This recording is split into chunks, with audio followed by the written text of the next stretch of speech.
Mix করে নিয়ে খেতে খেতে খুবই মজার।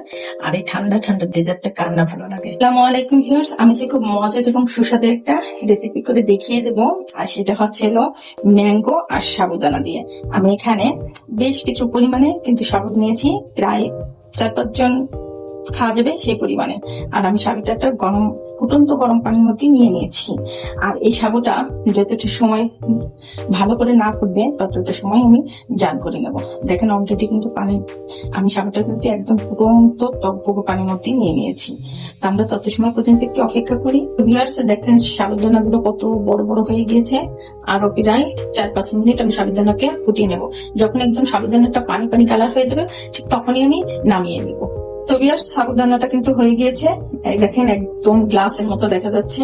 এখন আমি এটাকে নামিয়ে ঠান্ডা পানিতে ধুয়ে নিচ্ছি। ভিউয়ার্স দেখেন আমি সাবুদানাটা কতটা সুন্দর করে একদম পানিটা ঝরিয়ে নিয়েছি, আর দেখতে কতটা সুন্দর দেখা যাচ্ছে। এভাবে করে আমি ধুয়ে নিয়েছি। এখন আমি এই বাটির মধ্যে করে পানি দিয়ে আমি নর্মাল ফ্রিজে রেখে দেবো, আর তাতে করে সাবুদানাটা আরো বেশি বড় হয়ে যাবে আর সাবুদানাটা ঠান্ডা ঠান্ডা থাকবে। তা খাওয়ার সময় এই সাবুদানাটা খেতে খুবই ভালো লাগবে। তাই পর্যন্ত আমরা 20 থেকে 25 মিনিট নর্মাল ফ্রিজে রেখে দিই।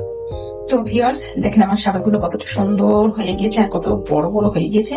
এখন আমি বাকি উপকরণ গুলো দিয়ে কিভাবে ডেজার্টটা তৈরি করবো সেটাই আমি দেখিয়ে দিচ্ছি। একটা জগ নিয়েছি, জগের ভিতরে আমি দুধ নিয়েছি। দুধটা আমি জাল করে ডিপ ফ্রিজে রেখেছিলাম। দেখেন একটু একটু বরফ বরফ আছে, কারণ ডেজার্ট যদি ঠান্ডা ঠান্ডা না হয় তাহলে কিন্তু সেই ডেজার্ট খেতে কিন্তু মজা লাগে না।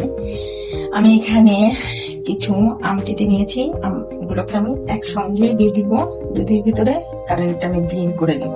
আমার যতটুকু পরিমাণে আম লাগবে ঠিক আমি ততটুকু পরিমাণে আম নিয়েছি। আর আমি আমটাকেও কেটে ফ্রিজে রেখে দিয়েছিলাম। এখানে আমি কনডেন্স মিল্ক নিয়েছি, মিল্কটা এখন আমি দিয়ে দিচ্ছি পরিমাণ মতো। কারণ আপনারা চাইলে এখানে চিনিটাও ইউজ করতে পারেন, কিন্তু আমি এখানে চিনিটা দিব না, কারণ কনডেন্স মিল্কটা দিলে খুব সুন্দর একটা স্বাদ আসবে।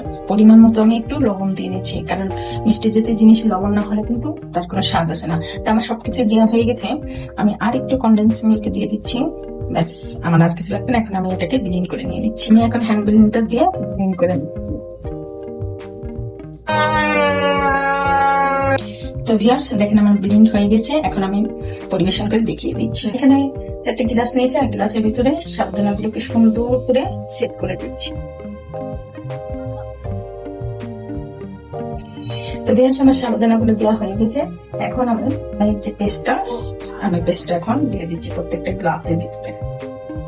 আপনারা বাসায় একবার এইভাবে ট্রাই করে দেখবেন, এটা যতটা সহজভাবে বানানো যায়, খেতে খুবই মজার আর খুবই সুস্বাদু। আর বাসায় মেহমান আসলে তো আমরা এইভাবে একটু করে দিলে পরে মেহমান কিন্তু খুবই খুশি হবে।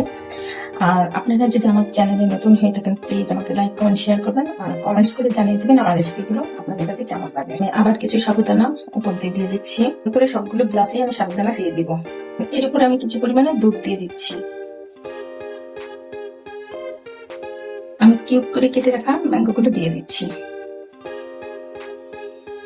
তো ভিউয়ার্স দেখেন আমার গ্লাসগুলোকে আমি কত সুন্দর করে সাজিয়ে নিয়েছি। আপনারা বাসায় একবার এইভাবে একটু করে নেবেন, দেখবেন কতটা মজা আর কতটা সুন্দর লাগে।